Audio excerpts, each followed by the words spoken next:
Okay, I need to adjust things. I'm a little shorter.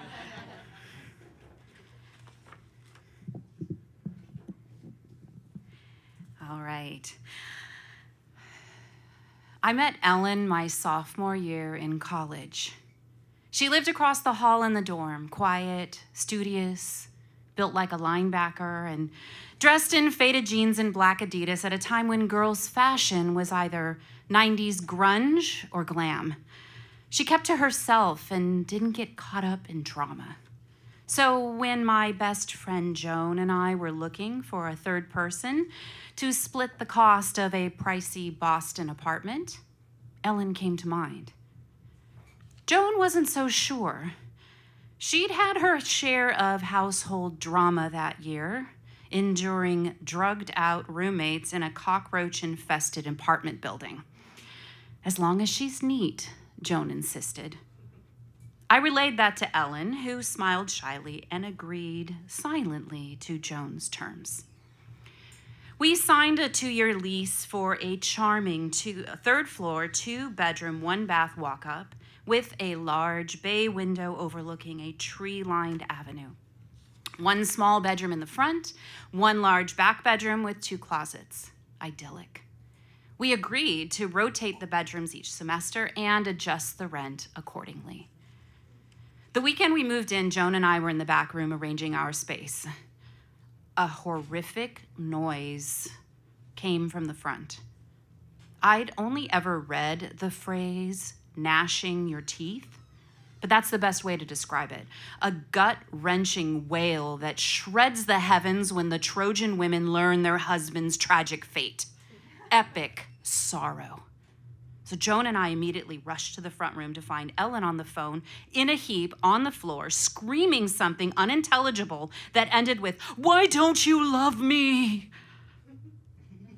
After gaining her composure, Ellen shared the tragic news that her parents would have to deliver her bed next weekend because they were busy this weekend preparing her brother's engagement party. She didn't know how she would survive a whole week without a bed because of her brother's wedding. It didn't seem that big of a deal to me, but that didn't quell the sting that Ellen felt. And I should probably tell you why she felt so triggered. She came from the richest town in Connecticut. Her father, a renowned doctor, president of the AMA. Her mother, a socialite. She was the younger, frumpy sibling to a gregarious brother. She went to boarding school from the age of 6. The kicker, the school was across the street from her family home. She only saw her family for holidays, and she spent her summers at sleepaway camp. She never said this was the case, but the hurt of not belonging seeped into her comments about her family. So all of this to say that Ellen had a complicated upbringing, and one that neither Joan nor I could comprehend. The bed debacle was just the beginning. While Joan and I took turns cooking family recipes for each other, Ellen existed on Diet Coke and garbanzo beans coated with ranch dressing, eaten straight out of the can.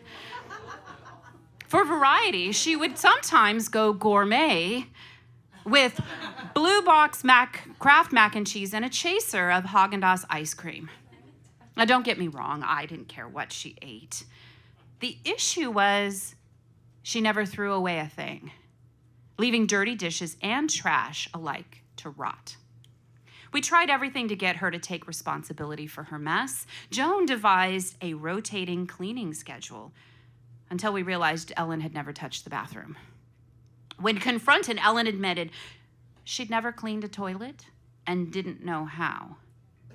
We patiently showed her, and for a time we maintained a reasonably clean apartment, at least the common areas were for a time. I was mildly annoyed with the clutter. It takes a lot to anger me. Joan, though, was livid. Understandable, since she now was sharing the back bedroom with Ellen's filth.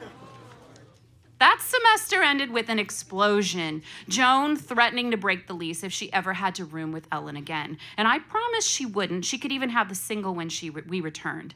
So we both retreated to our parents' home for the summer. leaving Ellen alone in the apartment. Surprisingly, when we returned in the fall, the place was presentable. Not up to Joan's specifications, but not trashed either. That second year, though, Ellen became progressively willful and defiant. When we approached her yet again about not cleaning the bathroom, she exploded, "But I cleaned it all summer."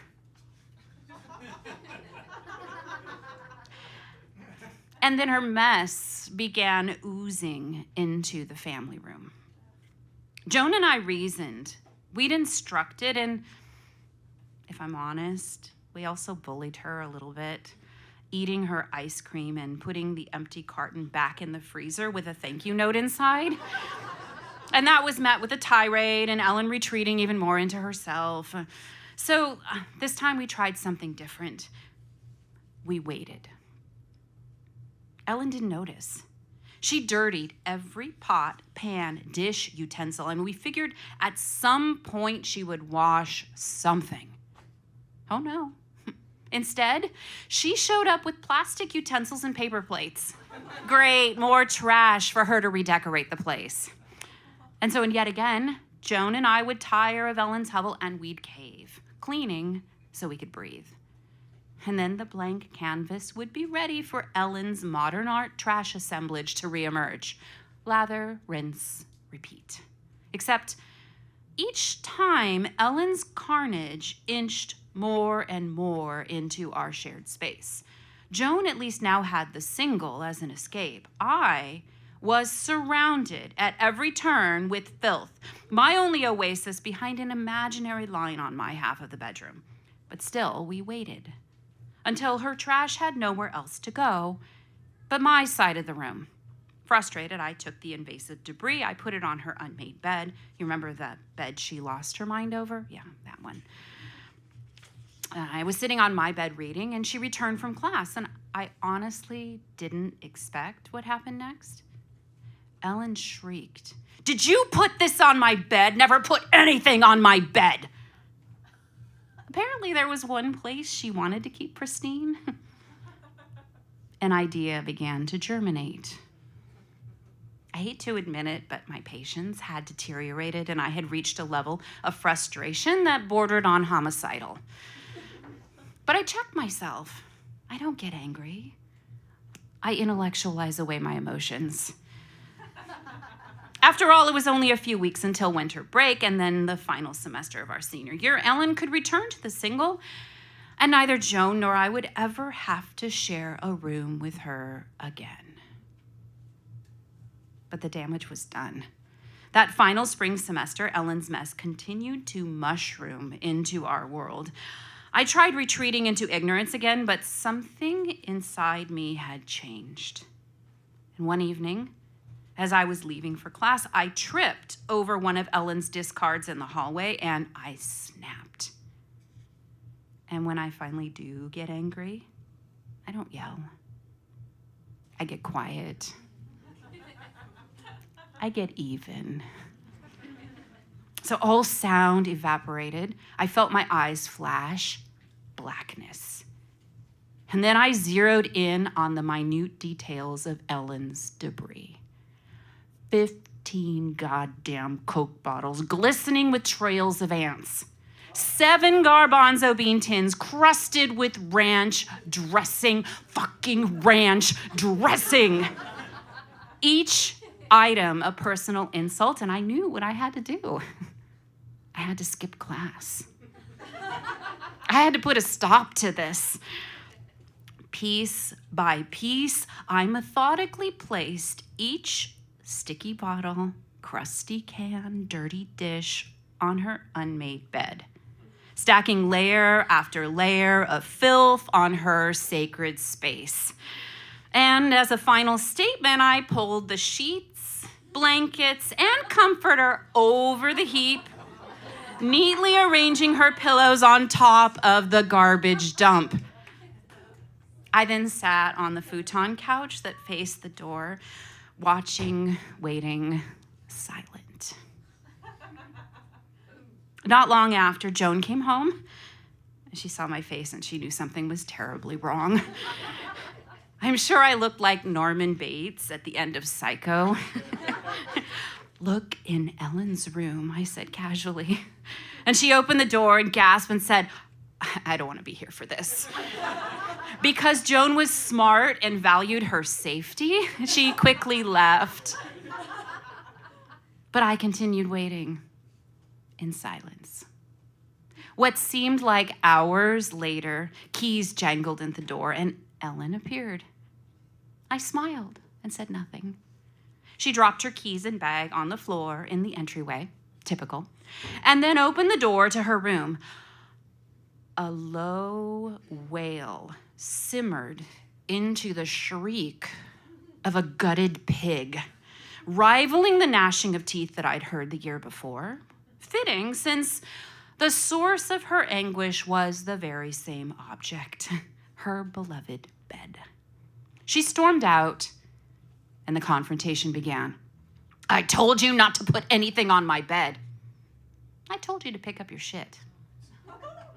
"I was going to when I had time." "Well, was that before or after you watched the entire PGA Masters on TV?"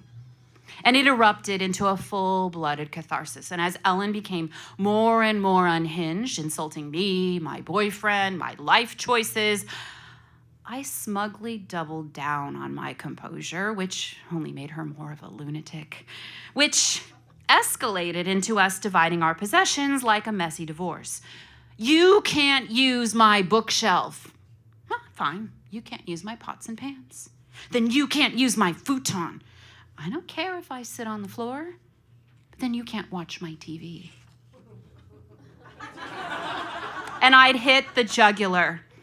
We only had the one television, a state-of-the-art TV VCR combination. It was the time before streaming and the internet, and the TV was her constant companion and true roommate. So I unplugged it, and I began taking it into the back room, and she stopped me.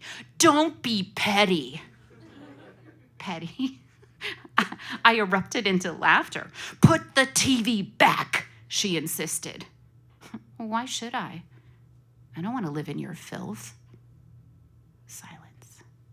I had her exactly where I wanted her. "Fine," she said slowly, reluctantly. "I'll keep the place clean." And I returned the TV, and just like that, Ellen and her clutter retreated into the room, and we coexisted in a strained detente for the remaining few weeks of our senior year. Our lease was up in September, but Joan and I moved out days after graduation. Ellen had found a job in Boston and would stay for the remainder of the lease. She promised Joan, she and I weren't speaking directly to each other anymore, to send her our share of the deposit, and we left on what seemed like civil terms. But that was the last time we heard from her. She kept the money. Not just my portion, but Joan's as well. And at the time, I felt justified, almost vindicated. That bitch, Ellen, the roommate from hell. Over 30 years later, I'm not so sure. I'm not proud that I resorted to psychological warfare. I'm sure she's told her friend's story about that bitch Kathi, the one who ate her ice cream and put trash in her bed, her college roommate from hell. And I guess she's not wrong. Thank you.